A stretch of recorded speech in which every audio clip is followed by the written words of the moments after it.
Good morning, it's Friday, December 6th. Thank you so much for joining us on this edition of WEX Wakeup. I'm Natasha Sweet. Former President Barack Obama urged for a renewed commitment to democracy during his keynote address in Chicago. Now is precisely the time to ask ourselves tough questions about how we can build our democracies and make them work in meaningful and practical ways for ordinary people. Obama criticized politicians who treat their opponents as enemies and the media for fostering extremism, warning of a doom loop of gridlock and polarization. He stressed the importance of pluralism, noting true democracy requires building coalitions with those who may disagree with you.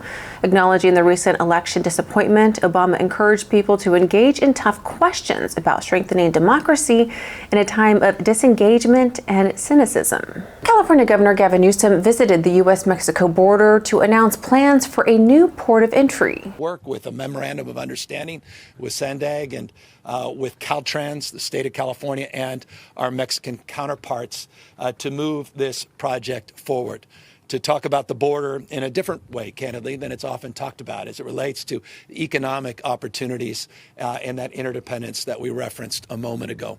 The Otay Mesa Port of Entry, an estimated $798 million project, is set to break ground in January, pending finalized funding. Newsom has expressed concerns President-elect Donald Trump and a Republican-controlled Congress may attempt to block funding. Last month, he met with President Joe Biden to discuss strategies to protect California projects. Newsom argues the new port will help reduce truck congestion and improve the flow of goods across the border. He says it'll counter Trump's threat of a 25% tariff on Mexico and Canada. Progressive Senator Bernie Sanders is backing Robert F. Kennedy Jr.'s concerns about the state of American health. Sanders has expressed support for Kennedy's critique of the rising rates of chronic diseases like obesity and diabetes, calling for a healthier society. Kennedy, who has already garnered bipartisan support, argues corruption within the federal health agencies has contributed to this epidemic. While Sanders acknowledged some of Kennedy's views as, quote, kind of crazy, he believes the discussion around processed foods and public health is crucial.